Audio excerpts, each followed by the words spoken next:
So the tests work and we're ready to go. Here it is. This is it. I'm stoked. Everybody should be stoked.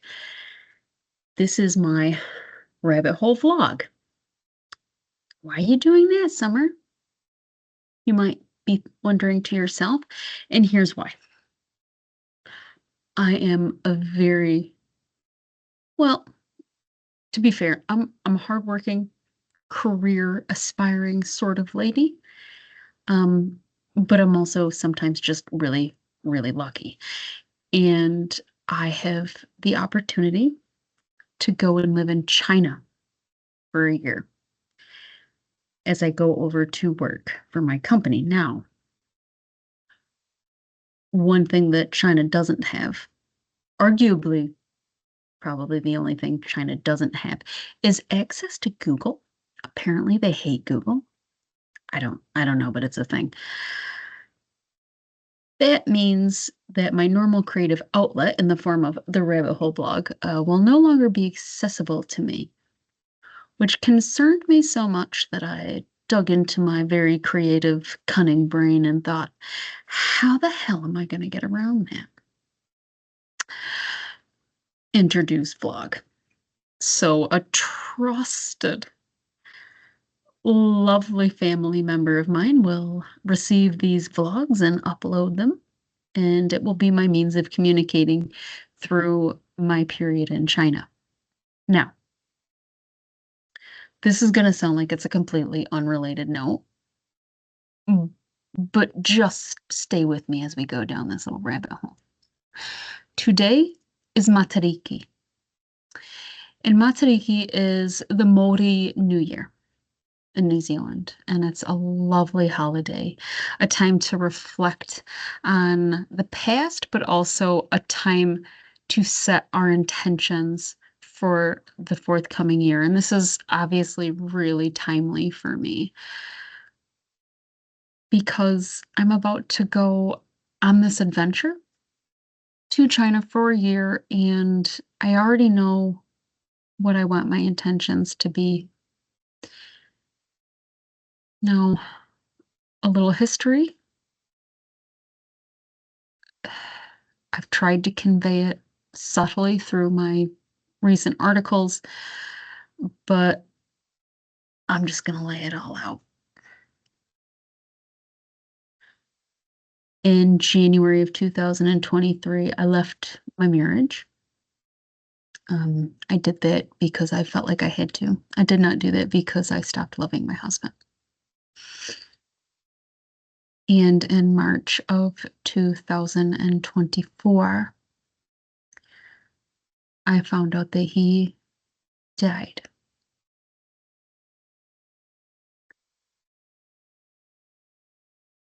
Since I left in January of 2023, I've basically either lived with friends or have lived in a caravan in the middle of nowhere, which, as you can imagine, is a great place to heal and lick my little wounds from, confronting why I had to leave, blah, blah, blah, blah, blah. And then suddenly the grief of permanently losing my husband. It's not a way to live. It's not a sustainable lifestyle, and it's time for me to leave my grieving nest, cave, coven, caravan, and move on with my life. Now, one thing that allowed me to kind of basically bypass grief and not deal with any of that was that the fact that my job has been extremely busy over the last year. I've facilitated extremely full-on workshops, and traveled nonstop around New Zealand. And it kept me so busy that I basically didn't think about any of this. And so it comes full circle that I want to set my intention in going into this China secondment. And I want to try something very different for me. No one who has ever met me would ever describe me as reserved in any way, shape, or form. In fact, I've only just learned to somewhat filter what I say. I'd say much more common personality traits attributed to me are brutal honesty and a high level of communicative confidence. That's a nice way to put it. Bluntly, I'm kind of loud and obnoxious and very opinionated.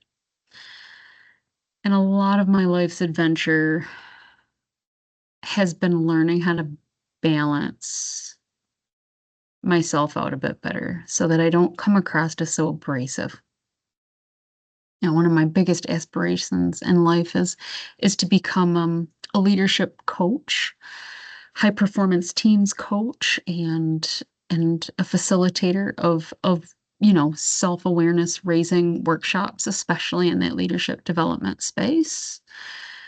Whether it's for corporations or just for Joe Schmo off the street who wants to make something of themselves.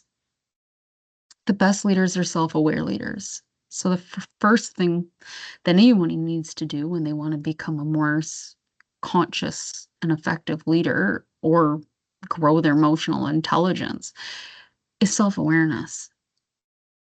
I'm not going to say I'm the expert, but I've gone down the rabbit hole. I'd like to think I've come out the other side, but I'm not so sure. But anyway, over the last year, I kind of got well, I've gained a nickname in the Velvet Sledgehammer. Now, the majority of my participants, and I probably put over 500 people through the programs that I facilitated over the last year, love my approach, which is raw, real, with a lot of cursing, and a lot of this is what best practice leadership looks like. You work for my company, and this is what I expect of you as a leader, with very little wiggle room. And from the feedback that I received, I could tell that for some people that just didn't create a safe and open environment for them. And I'm taking that on board because to be an effective leadership coach and facilitator, creating a safe environment and psychological safety, a place where people can be whatever they are without fear of judgment. And it's really important. And I can't be effective in any of those roles if I can't do that. And whilst my approach, I'll